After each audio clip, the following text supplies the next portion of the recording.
Juan 13, versículos 34 y 35. Versículo 34, así dice el Señor: un mandamiento nuevo os doy, que os améis los unos a los otros, que como yo os he amado, así también os améis los unos a los otros. En esto conocerán todos que sois mis discípulos, si os tenéis amor los unos a los otros. Bueno, estas palabras, ¿verdad?, fueron pronunciadas por nuestro Señor Jesucristo horas antes de su crucifixión, estando Él en el aposento alto con sus discípulos. Y en cierta manera, quizás cuando los discípulos oyeron, quizás se quedaron un poco chocados, porque oyeron que esto era un mandamiento nuevo, cuando en cierta medida no lo era, y en otra forma sí lo era. No lo era porque en Levítico ya, en el Pentateuco ya, al principio de la revelación de Dios, capítulo 19, versículo 18, ya Dios le había mandado a amar al prójimo. Nosotros sabemos también que aún dentro de lo que era la comunidad judía, el amor por el otro, por lo menos por el judío, era un valor preciado. Los escenos, que eran parte de la comunidad judía y que se retiraron a las cuevas de Qumran, alrededor del Mar Muerto, ellos tenían, y hay evidencia de eso en sus documentos, el amor por el hermano como un gran valor, como algo especial. La literatura judía que precedió a la encarnación de Cristo, o por lo menos que precedió a los evangelios, también considera el valor por el hermano como algo especial. Y la pregunta entonces es, ¿en qué manera o de qué manera Cristo quiso traer a colación o traer un nuevo mandamiento? ¿Cuál es la novedad del amarse los unos a los otros? ¿Qué hay de nuevo en esta ordenanza? Yo quisiera que viéramos en primer lugar precisamente eso, la novedad de este mandamiento. ¿En qué consiste? Y lo primero que yo quiero mencionar es que parte de lo que Cristo estaba tratando de comunicar aquí es que ellos tenían que amarse de la forma, de la manera como Cristo les había amado. Y eso era nuevo. Y nosotros sabemos que la manera como Cristo le amó fue algo que ellos todavía no habían conocido, por lo menos en lo que era el plano humano. En el mismo aposento alto, un poco más adelante, después que Cristo pronunciara estas palabras, y ahora registradas en Juan 15, versículo 12, oímos lo siguiente: este es mi mandamiento, ese mandamiento nuevo, este es mi mandamiento, que os améis los unos a los otros, así como yo os he amado. Eso es nuevo. Y eso era nuevo de varias maneras, no solamente en la orden y el comando, pero iba a ser nuevo en la habilidad de poder hacer eso. Nosotros sabemos que al principio de ese discurso del capítulo 13, en el versículo 1, Juan nos deja registrado que Él, Cristo, amó a sus discípulos hasta el fin. Eso implica que Cristo no dejó de amarlos a mitad del camino, que Él no los amó menos cuando desobedecieron y ni los amó más cuando obedecieron. Yo no sé cuántos de ustedes entienden el amor de Dios de esa manera, pero si usted entiende el amor de Dios de esa manera, usted no sabe todavía lo que es el amor ágape de Dios. El amor de Dios es incondicional. Dios no cambia. Él es inmutable. Puede ser que Él haga llover menos bendiciones en los momentos de infidelidad y más bendiciones en los momentos de fidelidad, pero eso no tiene nada que ver con el grado de amor que Él experimenta por nosotros. La palabra de Dios dice incluso que nos amó con amor eterno. Dios no amó a Tomás menos cuando él dudó, o Cristo no amó a Tomás menos cuando él dudó de si había resucitado o no. Cristo no amó a Pedro menos en el momento en que Pedro le niega 3 veces. Él lo amó hasta el fin de la misma manera. Y eso era nuevo para ellos, ese concepto. Esa era parte de la novedad. Número 2, yo quiero que veamos que ciertamente este amor, este nuevo mandamiento, tiene todo que ver con mi nuevo nacimiento. Y eso también es nuevo. Primero de Juan 4, del 7 al 8, dice: amados, amémonos unos a otros, porque el amor es de Dios. Escucha, y todo el que ama es nacido de Dios. Ese es el nuevo nacimiento. Y conoce a Dios. El que no ama no conoce a Dios, porque Dios es amor. Y ahora en 1 Juan 3:14, nosotros sabemos que hemos pasado de muerte a vida, que hemos pasado del mundo de la oscuridad al mundo de la luz, que hemos pasado de la esclavitud a la libertad, que hemos pasado de ser incrédulos a creyentes, o de la muerte a la vida. Ese es el nuevo nacimiento. ¿Cómo sabemos eso? Porque amamos a los hermanos. El que no ama permanece en muerte. El que no ama no ha nacido de nuevo. El que no ama verdaderamente de esta forma como Cristo habló, pues obviamente aún no ha nacido de nuevo, o por lo menos no se está comportando como un nacido de nuevo. Y si hay algo que nosotros sabemos es que la única forma o la única razón por la que nosotros podemos amar es porque Dios nos amó primero. Y después de nosotros nacer de nuevo, todavía queda un trabajo del Espíritu Santo que tiene que realizarse en nosotros para nosotros poder tener la capacidad de amar de esa forma. De hecho, sabemos que una de las características del fruto del Espíritu es el amor. Esa es la primera característica. Cuando yo tengo dificultad en amar a un hermano, mi problema no es tanto de amor, sino de llenura de su espíritu. Eso explica por qué en ocasiones, en tiempos, yo puedo amar mejor que en otras ocasiones. Mientras más lleno estoy, mejor puedo amar. Mientras menos llenura tengo, menos puedo amar. En la forma, en la manera, en el tiempo en que el Espíritu de Dios me vacía para llenarme de Él de una manera natural, sin tener yo que trabajarlo, el amor por el hermano comienza a surgir. Pastor, pero es que usted no sabe lo difícil que es amar a fulano o a fulana. Eso no tiene nada que ver con llenura. Pastor, pero es que usted no sabe lo que es. Mire, que me han hecho y me han deshecho. ¿Qué tiene eso que ver con ágape?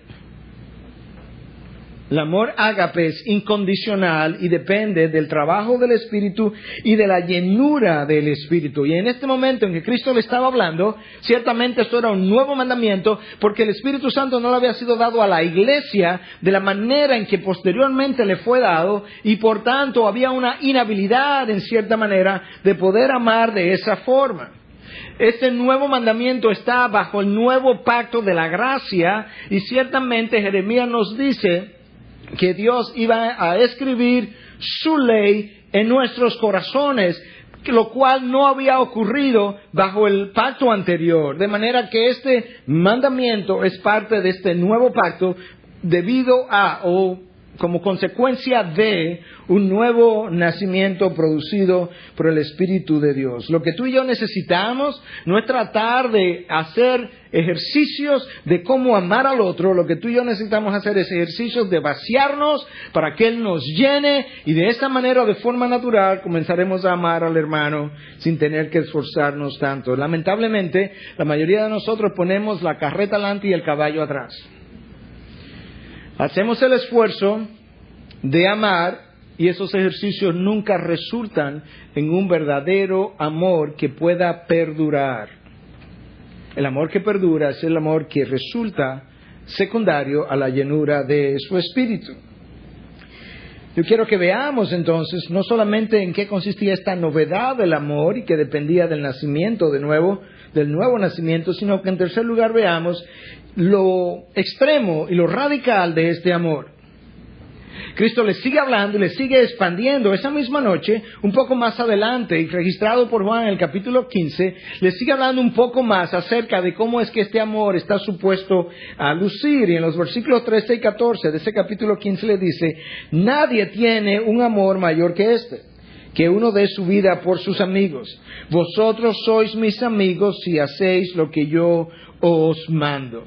Cristo poco a poco, como el que pela una cebolla, capa a capa, va deshaciendo, o mejor dicho, exponiendo ante sus ojos lo extremo, lo radical que este amor está supuesto a lucir. Y le dice: mira, nadie tiene mayor amor que este, que el que da su vida por sus amigos. Algo que Él va a hacer en pocas horas. Y luego le dices: vosotros mostráis, o sois mis amigos si hacéis lo que yo os mando. La evidencia de que somos sus amigos es la habilidad, la capacidad que tenemos de mostrar obediencia a lo que Él me está mandando. La pregunta es, ¿qué es lo que me está ordenando? Porque si yo sé que me está ordenando y lo puedo hacer, eso es evidencia de que soy su amigo. O quizás la evidencia falta, o quizás hay que poner en tela de juicio mi amistad con Él. Pero 2 versículos más adelante, en Juan 15, el versículo 17, dice, esto os mando. Ahora Él nos va a decir claramente qué es lo que nos está mandando. Esto os mando, que os améis los unos a los otros. Cuando yo tengo incapacidad de hacer eso, entra en tela de juicio mi amistad con Él. Él dijo, en esto sabréis que sois mis amigos, si hacéis lo que yo os mando. Esto yo os mando, que améis los unos a los otros. Ahora tenemos una mejor idea de en qué consiste este nuevo mandamiento. Y déjame ponértelo con todo lo que hemos dicho hasta ahora. Déjame resumírtelo en mis propias palabras. El nuevo mandamiento es esto, que se amaran unos a otros de manera incondicional, capacitados por su espíritu, independientemente de las circunstancias, y que fuera un amor tal que los fallos de uno no hicieran variar el amor del otro. Y que ese amor fuera tan sacrificial que ellos estuvieran dispuestos a dar sus vidas por las ovejas del Señor. Si aún tiene dudas de que ciertamente el nuevo amor, el nuevo mandamiento, llegaba hasta la habilidad, la disposición de dar tu vida por tus hermanos, por las ovejas del Señor, déjame leértelo ahora de 1 de Juan 3:16. Quizás sea un versículo fácil de recordar, porque el Evangelio de Juan 3:16 es un versículo que todo el mundo conoce. De tal manera amó Dios al mundo que dio a su Hijo unigénito. Ahora el mismo autor, escribiendo años después, cuando ya estaba al final de su vida, en los años 90, él escribe lo siguiente en 1 de Juan 3:16, su primera carta. En esto conocemos el amor, en que Él puso su vida por nosotros. Él puso su vida por nosotros. Escúchame ahora. También nosotros debemos poner nuestras vidas por los hermanos. Nota que este texto, cuando dice nosotros, no dice los ancianos ni los pastores, ni siquiera los apóstoles. Nosotros todos debemos poner nuestras vidas a disposición de los hermanos. Esa es tu responsabilidad y la mía. Esa responsabilidad no es más alta para mí que para ti, porque el texto no me lo dice.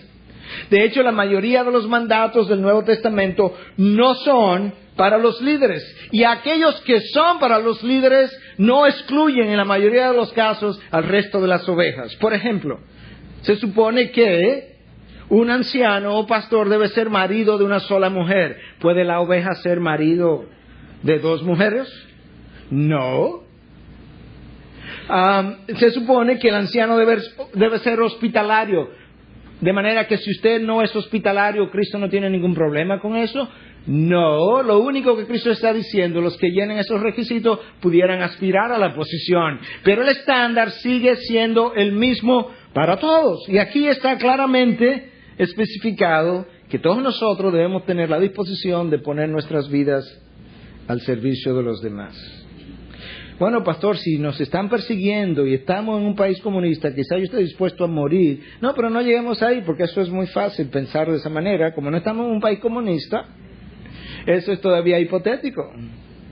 Pensemos en el simplemente sacrificar mi vida, mi comodidad, para servir al otro. Tan sencillo como salgo de la iglesia, está lloviendo, tengo carro, veo varios hermanos ahí bajo la lluvia o esperando que alguien venga y lo busque, y me voy, y en buen dominicano me hago el chivo loco. Que el chivoloquismo es muy común en nuestros días. Eso es una evidencia de que no estoy dispuesto a poner mi vida por los hermanos. Cristo no haría eso. Y Cristo tampoco entiende que sus hijos debieran hacer eso de esa manera en contra de sus otros hijos. Esta forma de amar requiere un sacrificio, pero para eso Dios me ha dado un nuevo nacimiento, un nuevo espíritu, una nueva capacidad, y para eso Él está cultivando el fruto del espíritu en nosotros.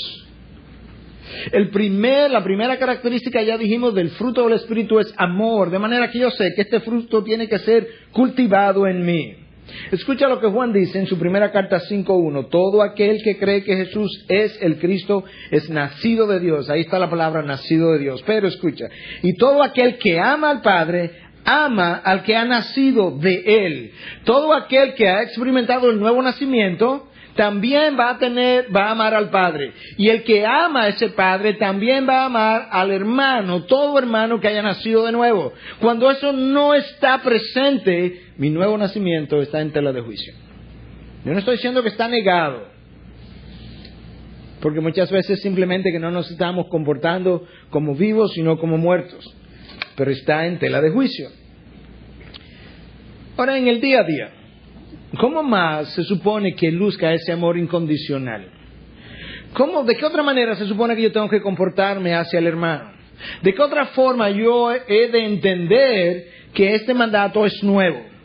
¿De qué otra manera yo entiendo la novedad del mandamiento? Bueno, déjame seguirte expandiendo lo que la palabra dice en el Nuevo Testamento con relación a esta forma de amar. Y yo quiero que veamos entonces como número 4 la reciprocidad del amor ágape. Romanos 15:7. Por tanto, aceptaos los unos a los otros, como también, ahí está la reciprocidad, como también Cristo nos aceptó para la gloria de Dios. ¿Tú recuerdas cómo te aceptaron? ¿Tú recuerdas lo que eras antes de ser aceptado? Algunos de nosotros sabemos, otros no nos acordamos, otros creemos que no nos acordamos y otros no nos queremos acordar. Pero te lo vamos a recordar de acuerdo a la palabra. Tú eras enemigo de Dios, tu corazón tenía un callo, tu mente estaba entenebrecida, tu voluntad estaba esclavizada, tú odiabas a Dios, no te sometías a la ley de Dios, ni siquiera podía, estabas sucio, tenías celos, envidias, orgullo, maledicencia, estaba lleno de prejuicios, y de esa manera, cuando estaba en esa condición, no buscando de Dios, Dios te alcanzó y te aceptó. Y ahora el texto dice que debemos aceptarnos como Él nos aceptó a nosotros. De manera que si tienes algún hermano con el que tú estás teniendo dificultad, hacia el cual, el cual tiene, su vida está caracterizada en tu entendimiento por celos, envidia, resentimiento, orgullo, falta de perdón, todo eso, Cristo te dice, acéptalo. ¿Y por qué, Señor? Porque así fue, yo te acepté. Y esto tiene una reciprocidad, y esto es un mandamiento: aceptaos los unos a los otros, como también Cristo nos aceptó para la gloria de Dios. Pastor, ¿y qué pasa cuando yo no lo acepto? Tú pagas las consecuencias. ¿Y cuáles son? Amargura, resentimiento, nunca te sientes bien, no sabe por qué, está fuera de diseño, está fuera de patrón, está fuera de ordenanza, nunca te sientes satisfecho, nunca está contento, siempre experimenta las mismas cosas en otras ocasiones, porque hay un área que necesita ser sanada que no acaba de sanar. Pastor, pero uno ama, yo amo mucho a mis hijos, yo amo mucho a mi padre, yo amo mucho a mi esposo, yo amo mucho a mi esposa. Usted no puede ser tan radical. Déjame decirte lo que la palabra de Dios dice con relación a ese comentario que yo acabo de hacer. Si amáis a los que os aman, ¿qué mérito tenéis? Porque también los pecadores aman a los que les aman. Oye lo que Cristo está diciendo. Este nuevo mandamiento tiene que ver con el nuevo nacimiento. Para amar de esta forma tú tienes que haber nacido de nuevo. Cuando tú amas a quien te ama, tú no tienes que nacer de nuevo. Para eso los pecadores hacen lo mismo. Los impíos, los que no me conocen, ellos aman a sus padres, aman a sus hijos, aman a sus esposos y esposas. Eso no requiere nada de especial ni de sobrenatural. Ese mandamiento no es nuevo, es muy viejo. Oye, ¿qué más sigue diciendo Cristo? Si hacéis bien a los que os hacen bien, ¿qué mérito tenéis? Porque también los pecadores hacen lo mismo. Cuando tenemos esta relación donde tú me haces bien y yo te hago bien, tú me bendices y yo te bendigo, tú oras por mí y yo oro por ti, tú me llamas y yo te llamo. Cristo dice, ajá, ¿y? Aquí al lado tuyo hay otra familia que hace lo mismo. Y ellos son musulmanes, ateos, testigos de Jehová, budistas, nueva era, cualquier otra cosa. ¿Y hacen lo mismo que tú? ¿Dónde está la evidencia del nuevo nacimiento? Eso es lo que Cristo está diciendo. Ahí no hay ningún mérito. Escucha ahora, lo vamos a poner un poquito más cerca ahora. Si prestáis a aquellos de quienes esperáis recibir, ¿qué mérito tenéis? También los pecadores prestan a los pecadores para recibir de ellos la misma cantidad. Ups. Hermano, ¿me puede prestar 10,000 pesos? Sí, cómo no, hermano. Fulana, mira, yo le presté esos 10,000 pesos. Sabrá Dios si me lo va a pagar. Pero si no me lo paga en 2 semanas, yo lo voy a estar llamando. Porque Cristo dice, ¿y qué mérito tenéis? Yo conozco pecadores, dice Cristo, que hacen lo mismo, que ellos prestan y esperan que le van a devolver. No estamos diciendo que el que toma prestado no debe devolver. Lo que estamos diciendo es que al prestar, tú debes quedarte en una disposición de espíritu que si te lo pagaron bien, no se lo pagaron tan bien. Ahora, no me vayas mal a entender al oír esto, decir, bueno, pues mejor no prestarle a nadie. Esa no es la idea. La idea es que el nuevo nacimiento se supone que como parte del paquete viene con expectativas muy superiores a lo que el ciudadano ordinario llena, vive y lleva a cabo. Que el nuevo nacimiento es sobrenatural y que él tiene que vivir una vida sobrenatural. Que él tiene que amar sobrenaturalmente, él tiene que perdonar sobrenaturalmente, él tiene que prestar sobrenaturalmente, porque en nada de eso hay ningún mérito. Antes bien, amar a vuestros enemigos.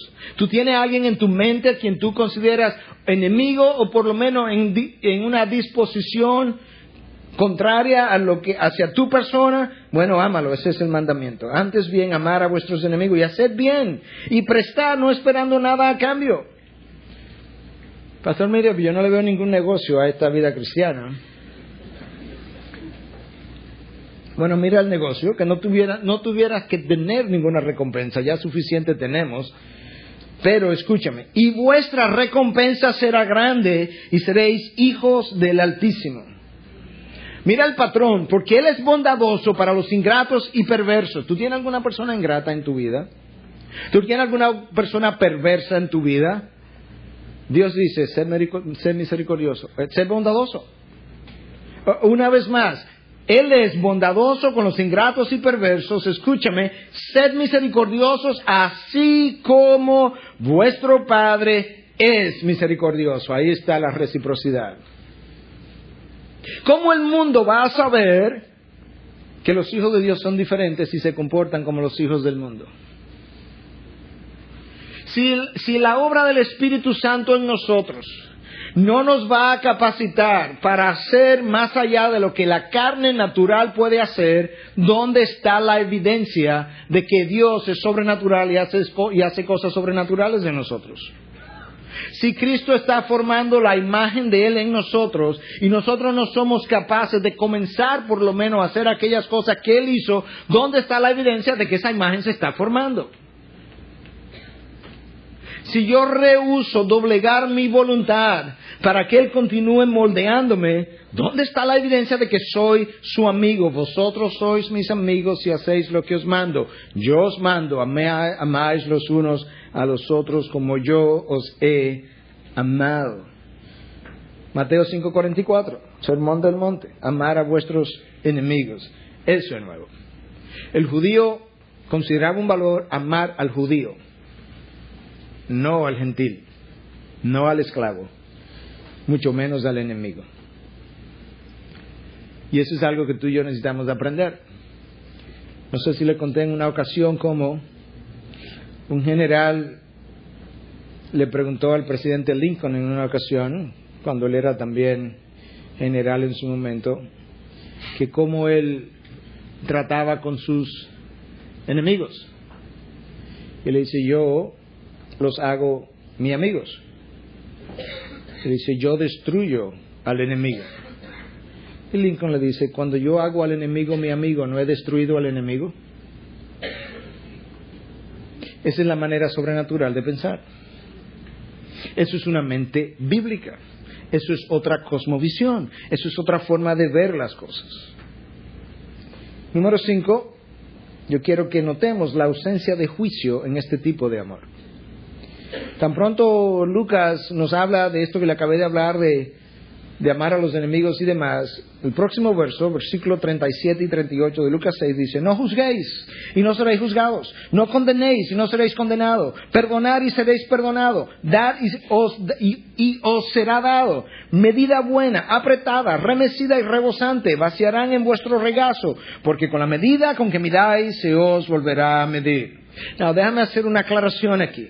Cuando la palabra dice no juzguéis para que no seáis juzgados y que con la vara que tú mides serás medido, no está diciendo que cuando yo juzgo injustamente, Dios me va a juzgar injustamente. Dios no puede juzgar injustamente. Lo que Dios está diciendo es que cuando yo juzgo injustamente a los hombres, eventualmente Él va a permitir que los hombres me juzguen a mí injustamente para que yo aprenda el dolor de juzgar al otro injustamente, lo que cuesta, lo que duele, el rechazo y el juicio que es depositado sobre mí. A eso es que se refiere de que con la vara que mido yo seré medido. Y ese amor de esta forma tiene una ausencia de juicio. Ahora, eso no quiere decir, en esa ausencia de juicio, que no podemos y no debemos amonestar, que no debemos reprender, que no debemos disciplinar. Nada de eso es parte de este no juzgáis. Cuando la palabra de Dios nos prohíbe juzgar, nos está prohibiendo, número 1, juzgar conforme a nuestros propios criterios, a lo que yo creo, a lo que yo pienso, a mis preferencias, a mi trasfondo cultural. Nada de eso cuenta para fines de contabilidad de lo que es un buen pensamiento o un buen juicio.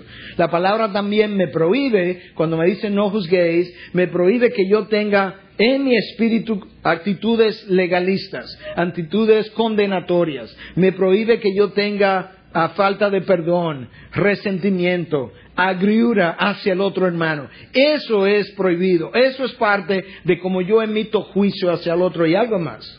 La palabra me impide o me prohíbe el que yo me crea superior a aquel que ha cometido una falta, a aquel que ha caído y que yo piense que yo nunca sería capaz de hacer algo igual, Dios sabiendo que yo puedo hacer eso y más. Dios sabe que un corazón conforme al corazón de Dios es capaz de cometer adulterio, emborrachar al esposo 2 veces y luego mandarlo a matar. Dios sabe que ese corazón que una vez era conforme al corazón de Dios es capaz de hacer eso. Cuando yo no lo creo así, es cuando yo tengo actitudes condenatorias en mi corazón. Y eso sí está prohibido. Lo que no está prohibido al decir no juzguéis es que yo pueda amonestar. Escucha lo que dice Romanos 5:14. En cuanto a vosotros, hermanos míos, yo mismo estoy convencido de que vosotros estáis llenos de bondad, y en esa abundancia de bondad, escucha, llenos de todo conocimiento y capaces también de amonestaros los unos a los otros. Parte de mi amor demanda que yo te pueda amonestar, disciplinar, corregir, llamar la atención. ¿Por qué? Porque cuando estoy lleno de bondad y lleno de conocimiento de la palabra, la bondad y el conocimiento juntos deben interactuar de tal forma que me permitan en mansedumbre ir y amonestarte en nombre de Dios. Eso es parte de lo que significa amar al otro. Y esa disciplina es Dios quien la impone. Yo creo que Dios quiere que nosotros sepamos, para que no tengamos ese tipo de actitudes enjuiciantes a las que nos estamos refiriendo, que nosotros estemos conscientes todo el tiempo de lo que somos capaces de hacer. A veces nos falla una persona una vez o dos, e inmediatamente comenzamos a tener problemas. Hermano, ¿cuántos cientos de veces tú le has fallado al Señor? Y su amor no ha cambiado. ¿Cuántas veces tú le has fallado al Señor y su amor ha permanecido incondicional? Es el orgullo en nosotros que se comporta de esa manera. Es el amor condicional en nosotros que se comporta de esa manera. Eso los incrédulos lo pueden hacer igual. Pero el nuevo nacimiento es que me permite hacerlo diferente, y el Señor del nuevo nacimiento es que demanda que yo lo haga diferente. ¿Para qué? Para que yo pueda reflejar su gloria. No sé si recuerda cómo fue que leímos ahorita que Cristo nos aceptó como aceptados los unos a los otros, como Cristo nos aceptó, para la gloria de Dios. Una de las razones por la que se nos está pidiendo que amemos así es precisamente para que nuestro Dios sea glorificado.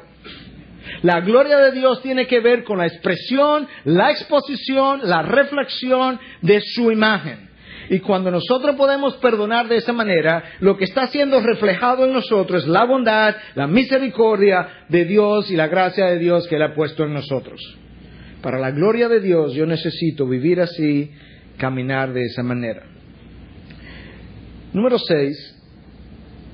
El amor incondicional es un amor motivador también. El amor ágape es un amor que motiva a los otros. 1 Tesalonicenses 5:11. Alentaos los unos a los otros y edificaos el uno al otro. Tenemos que alentarnos. El apóstol Pablo le está escribiendo a los tesalonicenses, le está hablando del día del Señor, el día del juicio, y él está diciendo que ese día del juicio la iglesia no va a pasar por ahí, que la iglesia no va a ser sometida a la ira de Dios, porque si es iglesia, es una iglesia salva. Y le está alentando, le está tratando de edificarlos. Y nos está diciendo a nosotros de manera general, pero querían que entendieran el contexto, que parte de nuestra responsabilidad es el alentar el uno al otro y el edificarnos el uno al otro. Pero ahora escúchame, en el griego en que esto fue escrito, eso está en el tiempo, está en una forma imperativa. No es una opción. Dios no está diciendo, quiero darte una nueva alternativa, alentaos los unos a los otros. Él está diciendo, yo le estoy ordenando imperativamente que se alienten los unos a los otros y que se edifiquen los unos a los otros, que se animen, que se motiven. Y eso está entonces en un presente continuo, nos dicen los expertos en lingüística. Ese presente continuo implica que es algo que yo hago ahora y continúo haciendo. Por tanto, necesitamos nosotros alentarnos y edificarnos continuamente. Eso es algo que debe pasar a ser rutina, hábito, parte de mi estilo de vida, la manera como vivimos, la manera como somos reconocidos en el mundo. De hecho, recuerden el sermón anterior, Romanos 15:1, donde hablábamos de que los más fuertes tenían que sobrellevar las debilidades o las flaquezas de los más débiles. ¿Se acuerdan de eso? Esa es parte de nuestra responsabilidad. Nota que en todos esos versículos del sermón anterior y de este hay una ausencia de la palabra pastores, ancianos, diáconos, apóstoles, profetas. Lo que sí está presente los unos a los otros, los unos a los otros, los unos a los otros, todos nosotros. Esa es tu responsabilidad y es la mía. Y eso nosotros tenemos que recordarlo, porque nosotros somos una iglesia y como iglesia tenemos la misma responsabilidad de llevar a cabo aquellas cosas que Dios nos pide a todos. Y nosotros, increíble, no sabemos hacer lo que el ejército norteamericano ha sabido hacer por años. La política o la filosofía del ejército norteamericano es no soldier left behind. Ningún soldado puede ser dejado atrás, y mucho menos si está herido. Esto es una batalla en la que todos estamos involucrados. Y si nos emboscaron, y nos emboscaron a 5, y hay 3 que tienen la oportunidad quizás de salir de la emboscada y dejar a los otros 2 detrás, les está prohibido y pueden llegar a la corte marcial si hacen eso. O nos morimos todos tratando de salvarnos a todos, o no podemos irnos. Y mucho menos si está herido. Bueno, pero si está herido va a detenernos el avance, va a detenernos la velocidad con la que podemos quizás o avanzar o retroceder. No importa. Ningún soldado puede ser dejado atrás, y mucho menos si está herido. Y eso que el ejército ha hecho, en la enorme mayoría de los casos, el pueblo de Dios no ha sabido hacer. Nosotros tenemos un ejército que es el ejército de Dios. En ese ejército estamos involucrados en una guerra espiritual que no se libra de la manera como hemos oído tantas veces en la televisión y en la radio, pero que tiene una lucha que es real, donde hay bajas, donde hay heridos, y nosotros tenemos que luchar de esa misma manera, sabiendo que los heridos no se pueden dejar atrás, que los débiles no podemos olvidarnos de ellos, que tenemos que regresar en ocasiones, levantar al que ha caído y caminar con ellos y quedarnos ahí a veces con ellos, sufriendo las consecuencias si es necesario en ocasiones, hasta que ellos tengan la capacidad de volver a correr una vez más. En eso es glorificado mi Padre. En eso el mundo sabrá que peleamos una guerra de manera diferente. Tenemos un enemigo que es enorme, que es sumamente poderoso, que es capaz de desanimarnos, de desalentarnos, de dividirnos y de destruirnos. Y a menos que tú y yo sepamos pelear la guerra correctamente, vamos a ser destruidos por el enemigo. Una de las cosas que es esencial en los combates es que los soldados puedan oír, en medio de las explosiones y de los tiros de balas y demás, que los soldados puedan oír claramente la voz, la orden del comandante de la operación. Y de esa misma forma, el discípulo de Cristo necesita distinguir con claridad qué es la voz de Dios, cuál es la voz de Dios, cuál es la voz de su carne y cuál es la voz del enemigo. Y a veces no estamos muy seguros de si es la voz de Dios o no, pero yo creo que con frecuencia podemos estar seguros de si es o no es, porque hay manera en la que Dios no habla. Y muchas veces, en consejerías, múltiples veces, me ha tocado decirle a alguien después que dice, pastor, porque yo pienso, yo he estado pensando, ¿sabes una cosa? Esa no es la voz de Dios. Hoy, ¿por qué? Pudiera decirme, tú no estás dentro de mi cabeza, pero ¿y por qué? Porque Dios no habla así. Tú acabas de compararte con fulano y Dios no compara a sus hijos. No importa qué tan buenos o qué tan inferiores son, Él no compara a sus hijos. Eso crea celos y envidia y orgullo, y Dios no habla de esa manera. ¿Y por qué más, pastor? Porque es una forma orgullosa de expresarnos o de expresarte, y Dios no habla así. Que fulano me dijo, bueno, quizá fulano te dijo, pero Dios no te lo mandó a decir con fulano, porque eso que fulano te dijo crea pecado en ti. De hecho, tú no lo estás diciendo, lo que ha hecho en ti, y Dios no habla de esa manera. Ahora, cuando la voz es como perdona, acepta, sé misericordioso, ten paciencia, eso suena como Dios. Pásalo por alto, sí es verdad, pero yo te puedo dar mi gracia para seguir adelante, para sanar esa herida, eso suena como Dios. Y eso es importante en medio de la batalla, porque continuamente el enemigo quiere confundir mi forma de pensar. Si él confunde mi mente, estoy derrotado. Si él no me permite pensar con claridad, estoy derrotado una y otra vez. Si hay algo que nosotros sabemos, es que en esos procesos la habilidad de pensar claramente es distorsionada. Esto es un territorio enemigo, ocupado. Estamos en territorio ocupado por el enemigo y nosotros estamos invadiéndolo de la manera que los judíos estaban invadiendo la tierra prometida. Y donde quiera que tú hagas una invasión, el enemigo no va a estar contento. Y el terreno ha sido minado. En la medida en que queremos avanzar, nosotros vamos a pisar terreno a veces donde va a haber una explosión, había una mina ahí. Esos son los fallos, los fracasos, los tropiezos, las caídas, las tentaciones. Es un terreno minado con tentaciones, con el propósito de detener tu avance y el avance de la iglesia. Y si nosotros no nos unimos los unos con los otros en el poder de Dios y somos misericordiosos, nos vamos a encontrar frecuentemente con lo que llaman en inglés, y he mencionado otras veces, friendly fire, que es fuego, disparos de tus propias filas, de tus propios soldados, accidentalmente. Por eso se llaman fuego amistoso, friendly fire, que no sabía que tú eras de los míos y te disparé. Y si no somos cuidadosos, vamos a terminar con frecuencia disparándole a nuestros propios soldados, con lo cual debilitamos aún más el ejército de Dios. Nuestro enemigo tiene un arsenal enorme, conoce nuestras debilidades, él conoce cuál es el arma más efectiva para cada contrincante, él sabe cómo usarla, y si tú y yo no somos cuidadosos, nos mordemos unos a otros y terminamos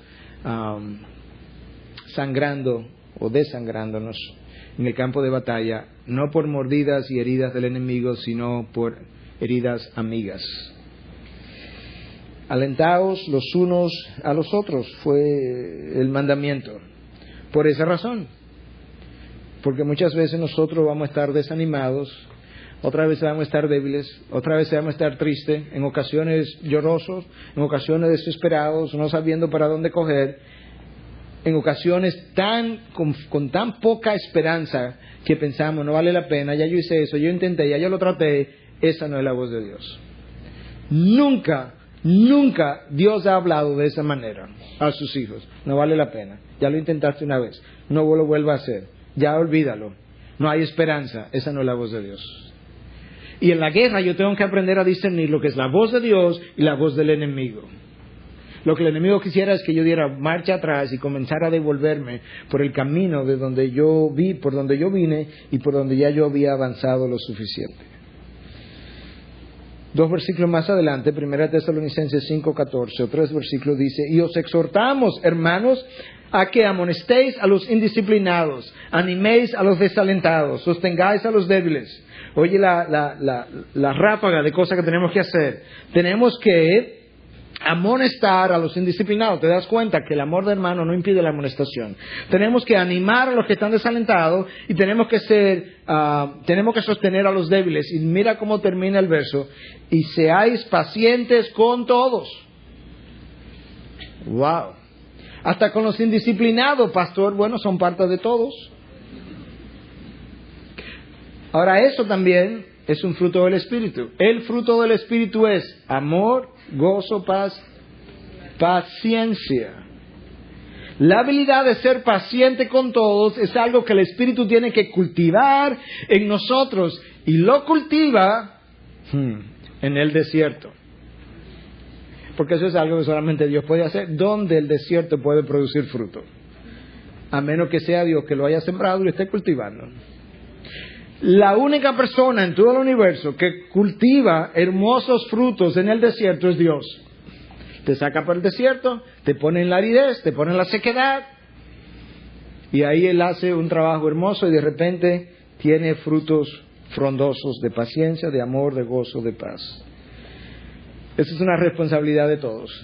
Déjame leerte el texto, la primera parte una vez más, como el que dice: os exhortamos, líderes, no; pastores, no; ancianos, menos; hermanos, todos.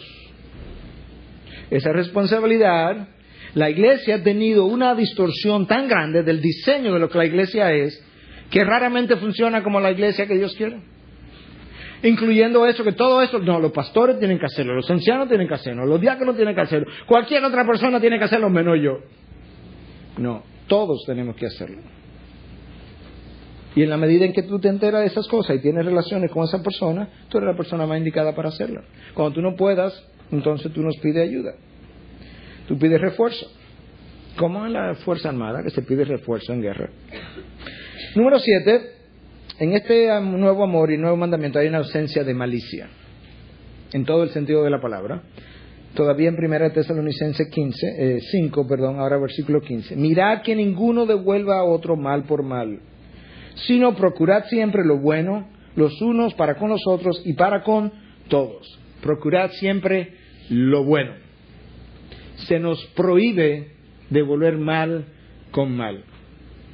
Leon Morris, gran académico del Nuevo Testamento, murió hace un par de años, en el año 2006, comentando sobre este pasaje, dice que las obras o la recomendación de hacer obras de amor en este texto está en el contexto de nosotros estando frente a la hostilidad contra nosotros. Cuando estamos frente a la hostilidad contra nosotros y estamos recibiendo ese mal, se nos prohíbe devolver mal por mal y al contrario, devolver bien por mal. Es frente a esa hostilidad que se nos está dando el mandamiento. Y Morris agrega algo más, dice de nuevo que este verbo también está en presente continuo, de manera que este debiera ser mi estilo de vivir. Cada vez que recibo mal, devuelvo con bien. Cuando se me habla mal, hablo bien. Cuando se me ofende, bendigo. ¡Wow! Esas armas son poderosas en Cristo Jesús. Ahora el texto dice, procurad siempre lo bueno.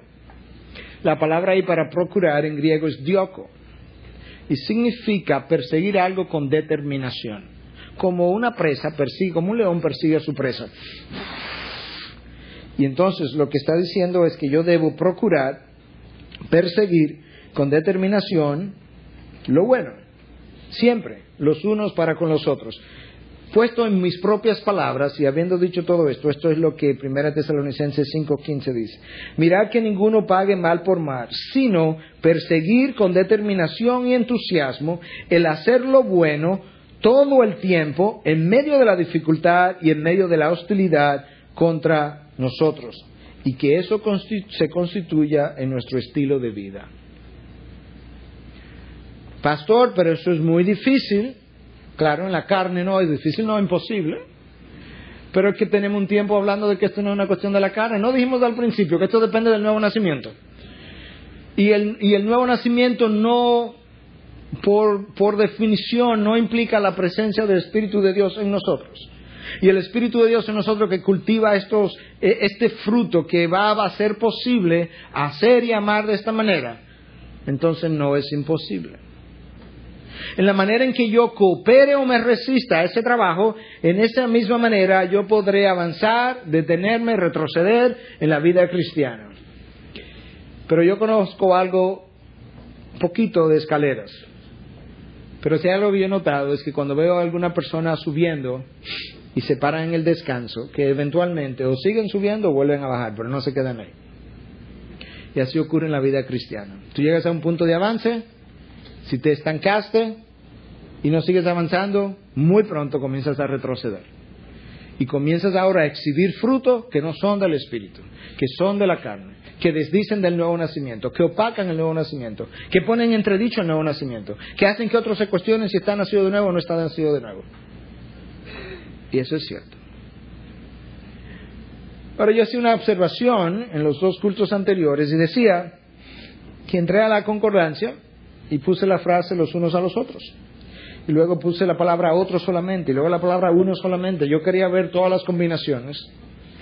Y que noté una ausencia de ciertas cosas que nosotros, de forma natural, hacemos perfectamente bien. Que hay una serie de cosas que a mí no se me ha ordenado hacer. Y sin embargo, nosotros somos expertos en eso. Como que me extrañaba que hiciéramos esas cosas tan bien sin instrucción. Entonces yo quiero decirte más o menos cuáles fueron esas cosas que yo no pude encontrar ni en español, ni en inglés, ni en hebreo, ni en griego, ni en chino, ni en nada. Juzgad los unos a los otros. No lo pude encontrar. Criticar los unos a los otros. Celar y envidiaos los unos a los otros. Competir unos con otros. Sobresalir los unos sobre los otros. Recordar las ofensas de los unos y los otros. Oye, eran 2 de la mañana, 3 de la mañana, busca, nada, no encontraba nada de eso. Nada de eso. En buen cibaeño ni poipaite aparecía.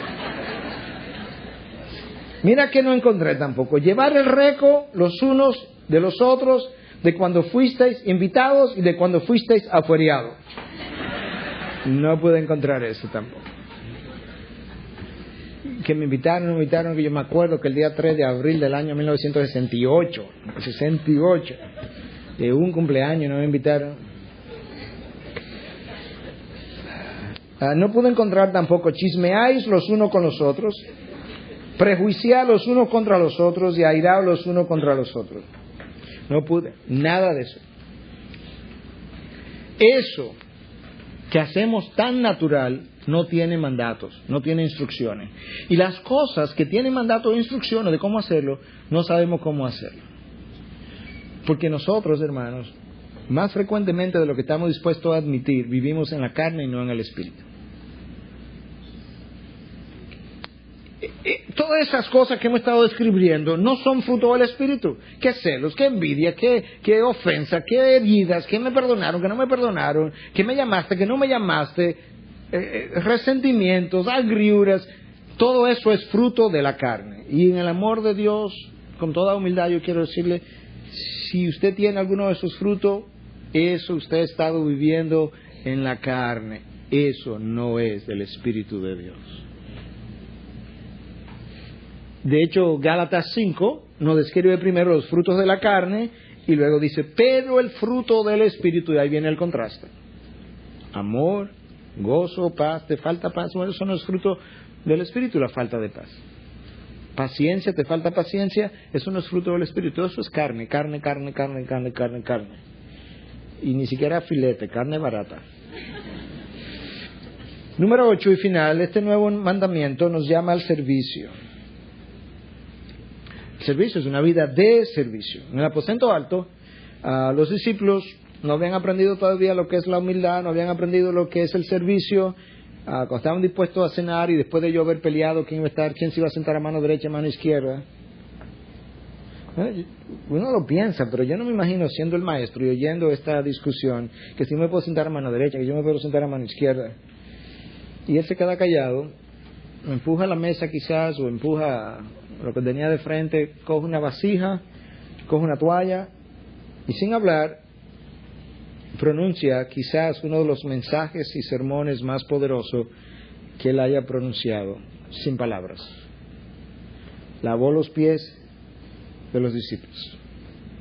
El texto dice que él se paró y al regresar, me imagino a Cristo viéndolo uno por uno, le dice: vosotros también os debéis lavaros los pies los unos a los otros. La actitud de servicio incondicional, indiscriminadamente.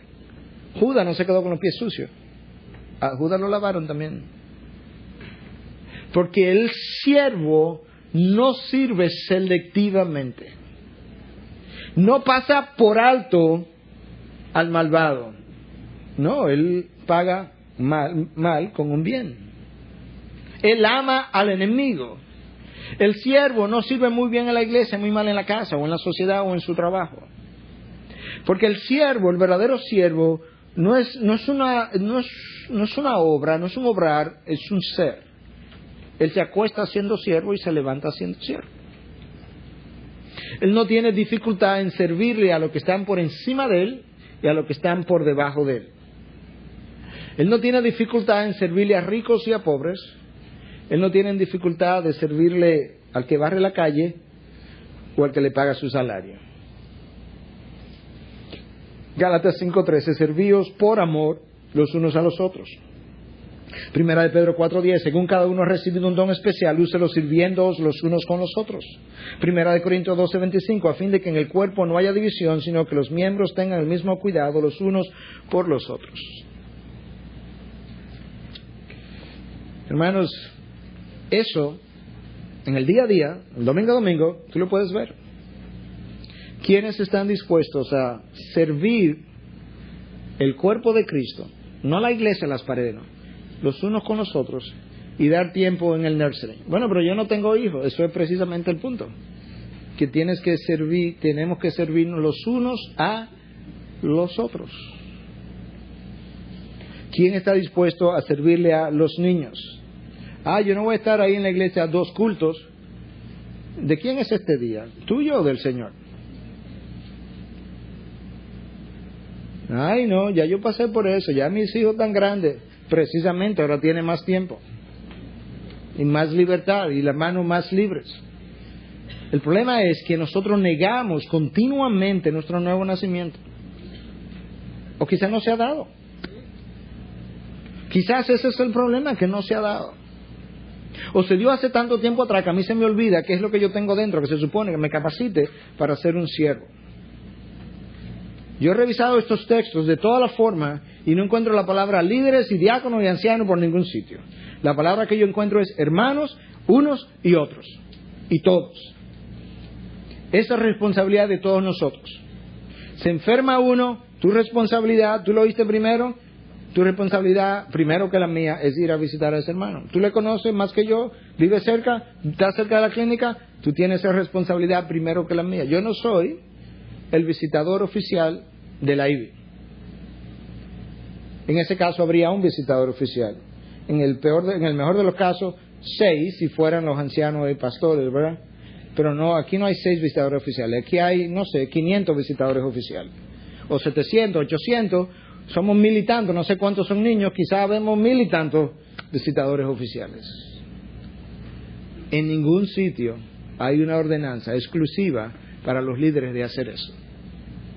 La iglesia es un organismo Tiene ojos, tiene nariz, ahí está la comparación de Pablo, lo que implica que cada cual le toca hacer su parte, y estos mandatos son para todos nosotros. Usted fue a visitar a alguien y entiende después de haber ido que requiere del pastor o uno de los ancianos líderes, entonces usted llama, pero usted hizo su parte y nos ayudó. Entiende que no es de ninguna gravedad, que ya esa persona está visitada. Bueno, también puede llamarse pastor, mire, ya yo visité a fulano, está muy bien, las cosas van muy bien, no se preocupe. Gracias, hermano, nos ayudó ese día. Bueno, pastor, que tengo un tiempo aquí, yo no me siento servido. Es que esa no es tu misión. Escucha lo que tu amo dijo. El Hijo del Hombre no vino a ser servido, sino a servir. Y entonces luego él agrega, y un siervo no es mayor que su Señor, de manera que si él no vino a ser servido, tú y yo menos. Y entonces, ¿qué hago? Busca una persona en tu iglesia que no esté siendo servido y sírvele. Y ahora esa persona no tiene la excusa de que no estoy siendo servido, porque está siendo servido por alguien que entendía que a él no le estaban sirviendo tampoco, pero que aprendió que su misión es servir, se olvidó del otro y dijo, no, ¿dónde están los que hay que servir? Y fue y le sirvió. Bueno, pero que yo no sé enseñar. Bueno, no, llévelo a su casa, en su carro, pregúntale si está en necesidad, óigalo un día, pregúntale en qué puede ayudarlo, déle su asiento, sírvale de todas las maneras posibles. El buen pastor vino y olió a ovejas caminando entre ellas, pero después le dijo a las ovejas, mira, es verdad que yo huelo a ovejas, pero ustedes tienen que lucir como el buen pastor. Y ese es el intercambio. Yo huelo y ustedes lucen. Yo le voy a permitir que se mezclen conmigo, que lleguen cerca, que me toquen, que me pisoteen, que hagan lo que quieran. Porque lo hicieron prácticamente. Pero ahora mira la expectativa. Ustedes tienen que lucir como yo. Y de no querer, va a haber problema. ¿Cómo que va a haber problema? Bueno, va a haber tu vida. Va a haber tu vida de gozo, de satisfacción, de propósito, de serenidad, de paz, etcétera, etcétera. El servicio a los demás es nuestra meta. Ahora nosotros tenemos, cuando vayamos a servir, tenemos que examinar el servicio también. Tenemos que examinar nuestra motivación. La carne es terrible, hermanos. Yo no conozco nada peor que la carne. Yo no sé si usted lo conoce, pero yo no lo conozco. Yo te quiero leer esto que escribió Ruth Harris Calvin. Es algo que tiene mucho tiempo circulando, algunos lo habrán oído, pero yo creo que nos ayuda a revisarnos un poco al final de este sermón y como iglesia. Tú sabes, Señor, cómo te sirvo, con gran fervor en frente de todo el mundo. Tú sabes con cuán entusiasmo hablo en tu nombre en el grupo de mujeres. Tú sabes cómo hago efervescencia cuando promuevo un grupo de coinonía. Tú conoces mi entusiasmo genuino en un grupo de estudio bíblico. Pero, escribe Ruth, ¿cómo reaccionaría yo? Me pregunto, si tú me señalaras una vasija de agua y me pidieras que lavara los pies callosos de una anciana encorvada y arrugada, día tras día, mes tras mes, en una habitación donde nadie me ve y donde nadie me conoce. Yo me pregunto, Dios, si yo te he estado sirviendo porque me encanta estar enfrente de la gente, o cuando te he estado sirviendo, realmente me he estado sirviendo a mí, a mis deseos, o realmente lo que hago, ciertamente lo disfruto, pero lo hago porque entiendo que le sirvo a mi Señor, a mi amo, a mi Dios y a mi dueño. En cuyo caso, no me importa dónde me necesiten, lo único que tengo que preguntar es, simplemente dime qué hacer. Hermano, ¿me puedes ayudar en? Dime qué hacer, no lo dejes terminar. Hermano, escúchame, pero yo pudiera, dime qué hacer. Ojalá nosotros pudiéramos llegar a ser conocidos por ser el dime qué hacer iglesia. Donde la actitud del miembro de la IBI sea, no, dime qué hacer. Esa debe ser la disposición de aquel que ha nacido de nuevo. Nuestras comodidades, que no puedo, nuestra conveniencia, ay que voy a dormir menos, ay que voy a tener un poco de inconveniencia aquí, ay que entonces mis hijos no sé cómo sacrificarlo. Dios, si Dios pudo clavar su hijo en la cruz, tú puedes sacrificar el tuyo hoy. Y eso no, te lo digo en humildad, pero no te lo mando a decir con nadie. Eso es como luce. Si Dios pudo clavar su hijo en la cruz, yo no voy a tener mucha pena con que tú tengas que sacrificar de vez en cuando a tus hijos. Porque el mayor sacrificio y el peor de todos se le hizo al mejor de los hijos. No se trata de nosotros, hermanos.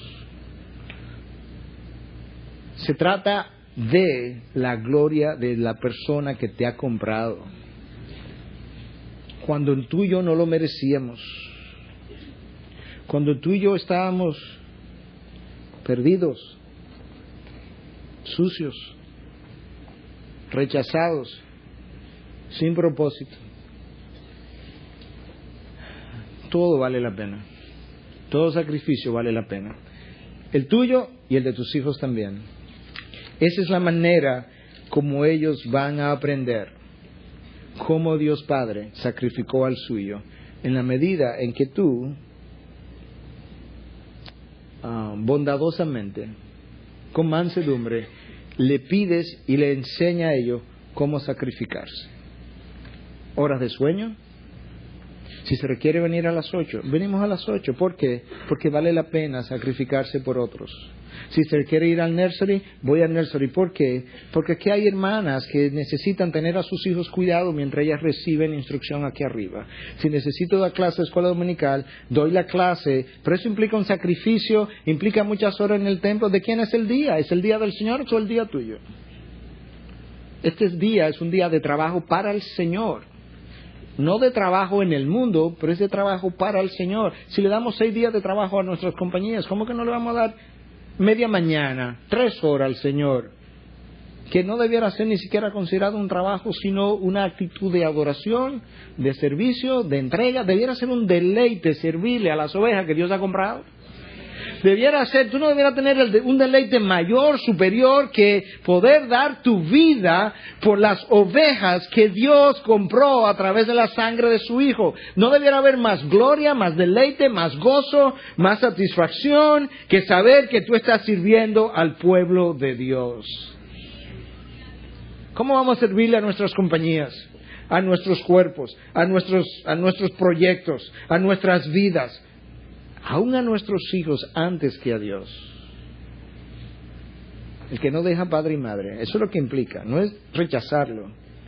El que lo tiene por encima de mí no es digno de ser mi discípulo. Eso es un llamado al sacrificio, a la entrega, al servicio. Pastor, pero es que después entonces se van mis mejores años de juventud y luego no lo puedes disfrutar. Tú tienes la eternidad para hacer eso. Ahora son 50, 60, 70, 80 años, es como un abrir y cerrar de ojos. Este es el tiempo de entregarte, de sacrificarte, de luchar por su causa, a cambio de toda una eternidad de gozo y de deleite y de placer en la presencia de Dios. Placer santo. Tenemos que cambiar nuestra forma de vivir la vida y de pensar. Hasta que eso no ocurra, no habrá siervos en el reino de Dios.